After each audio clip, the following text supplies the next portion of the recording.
The moment you open your mouth to defend yourself, you've already lost. I know that sounds backwards. Your entire life, you've been taught that defending yourself is strength, that explaining your position is maturity, that making people understand you is how you earn respect. But what if I told you that every time you justify yourself, you're handing your power to someone who doesn't deserve it?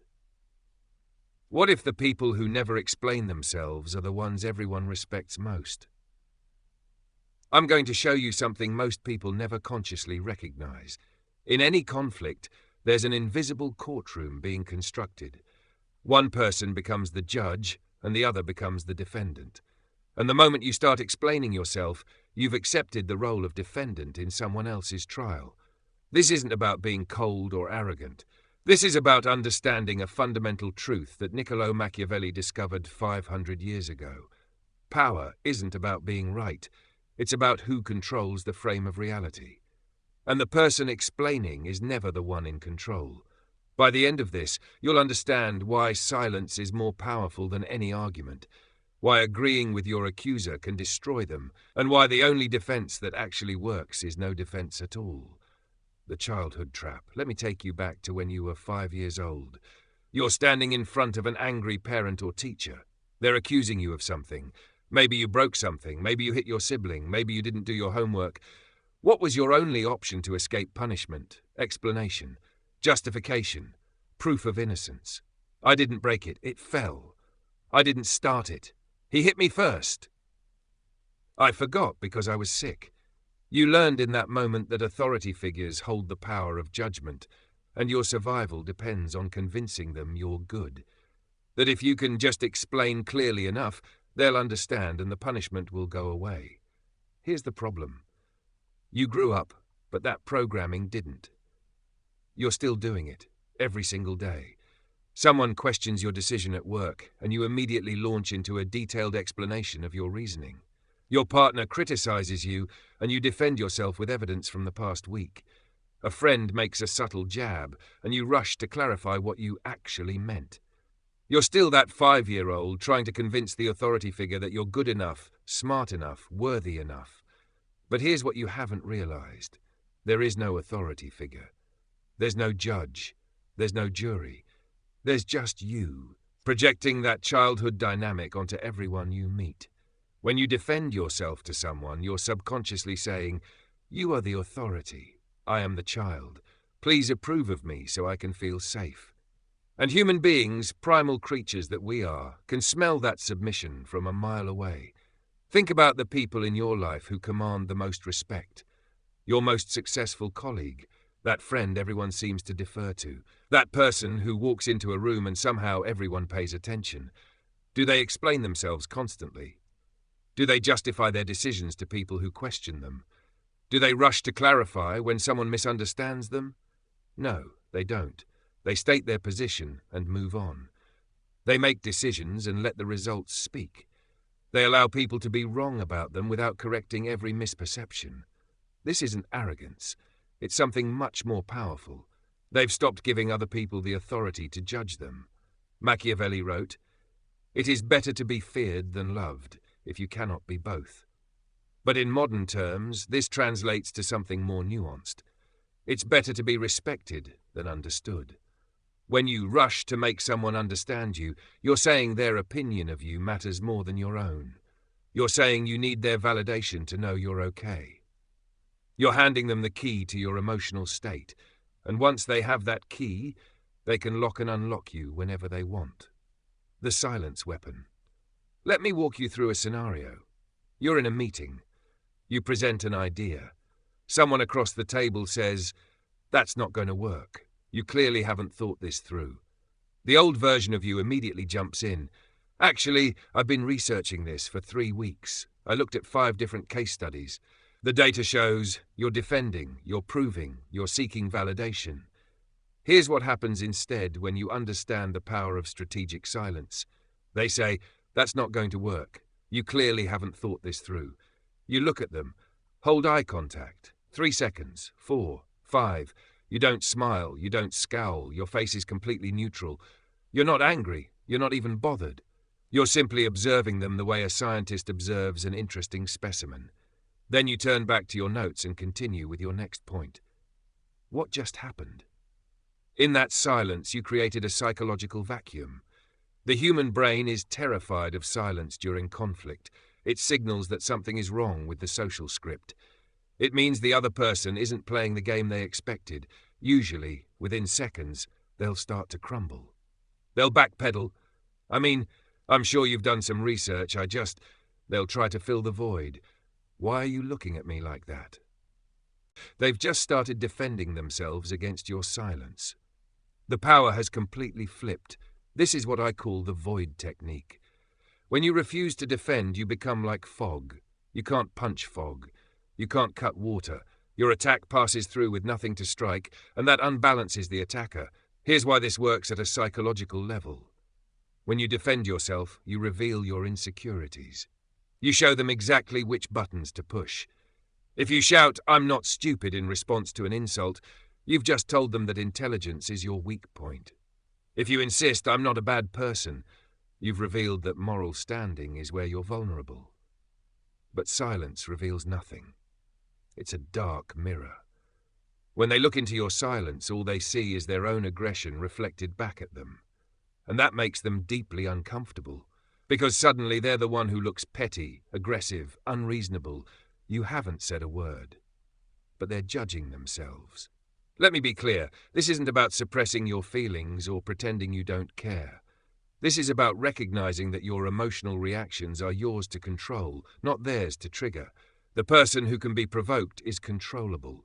The person who remains calm is sovereign. The agreement paradox. Now, there are times when silence alone isn't enough. Sometimes the situation requires words. But here's where most people get it completely wrong. They use defensive words. Let me show you a technique that will fundamentally change how you handle attacks. Strategic agreement. Someone says to you, "You're so arrogant, you think you're better than everyone." The defensive response, "No, I'm not. I don't think that at all. I'm actually really humble. Just yesterday You're defending. You're weak. You're trying to change their perception because you need their approval. Here's the power move. You're right. Just those two words. Then, stop talking. Watch what happens. They were expecting a fight. They came loaded with more ammunition, more examples, more ways to push your buttons. But you agreed with them. You took their weapon out of their hand and dropped it on the floor. They'll be confused. Wait, what? You're right. I can be arrogant sometimes. You've just stolen their momentum completely. They were pushing against a locked door, and you opened it. They fell forward into nothing. But here's the crucial nuance. You're agreeing with the fact without accepting the shame they're trying to attach to it. They say, "You messed up that report. You're incompetent." Weak response, "I'm not incompetent. The data was wrong. It's not my fault." Power response, "You're right. The report has errors. I'll fix it." Notice what you didn't address. The incompetent part. You ignored the insult and addressed the fact. You took ownership of the action, but not the identity assassination. This is what Robert Greene calls recreating yourself, refusing the identity others try to force on you. When someone labels you, they're trying to put you in a box. If you fight the box, you're still engaging with it. If you ignore it entirely, you dissolve it. Let me give you some more examples. You're so lazy.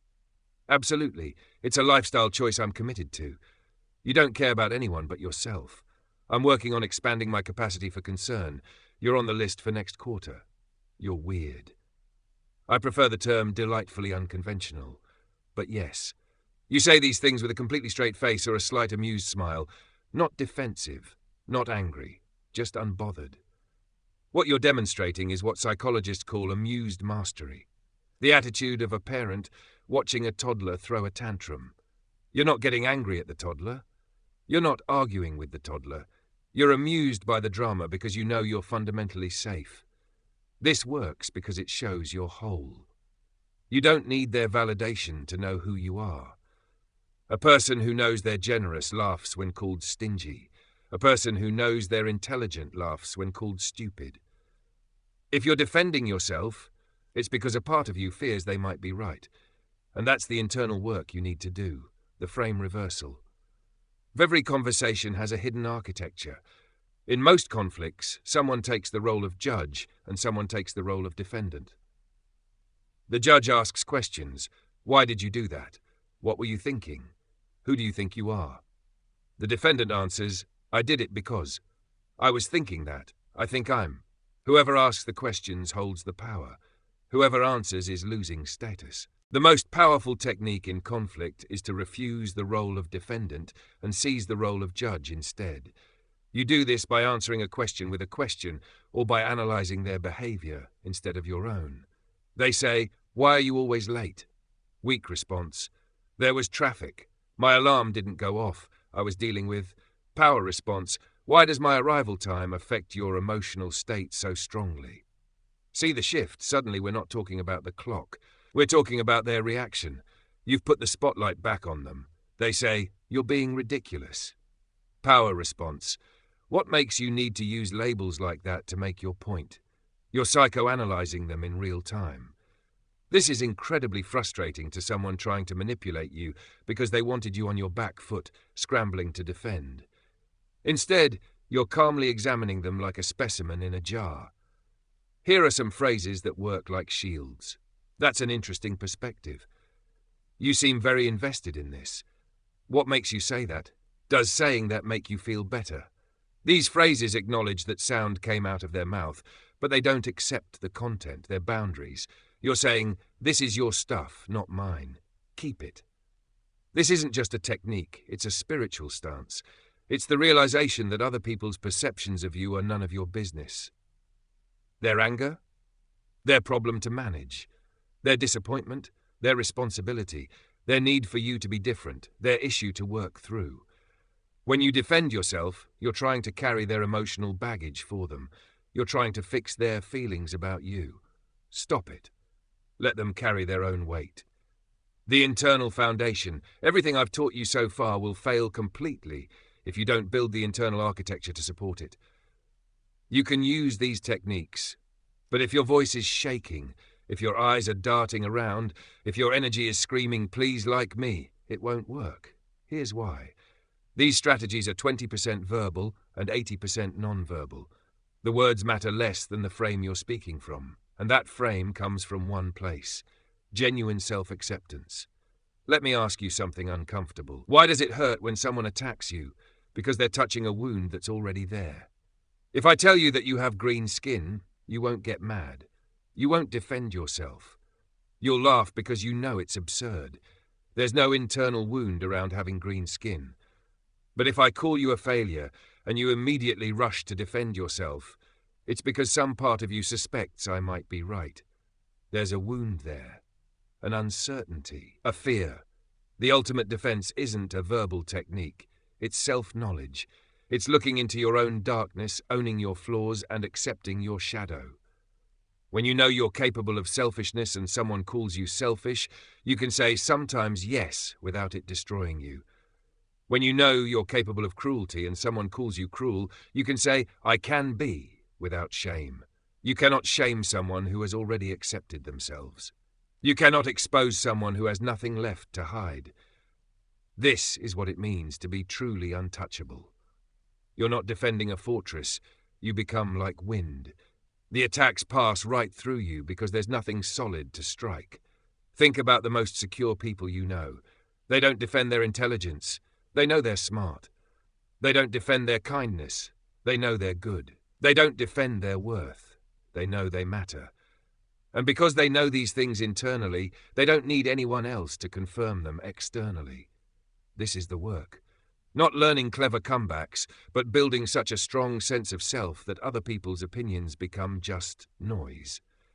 Interesting data points, perhaps, but not threats to your fundamental sense of who you are. The 7-day challenge. Here's what I want you to do for the next 7 days. It's simple, but incredibly difficult. No matter what happens, no matter how small the accusation, how minor the criticism, how subtle the jab, you are forbidden from explaining yourself. If you're late, no excuse, no reason, just acknowledgement. If you spill coffee, I spilled the coffee. Don't blame the cup, the table, or your coordination. Just fact. If someone misunderstands you, let them. Sit in the discomfort of being misunderstood. Feel that desperate urge to clarify, to fix their perception, to be the good guy.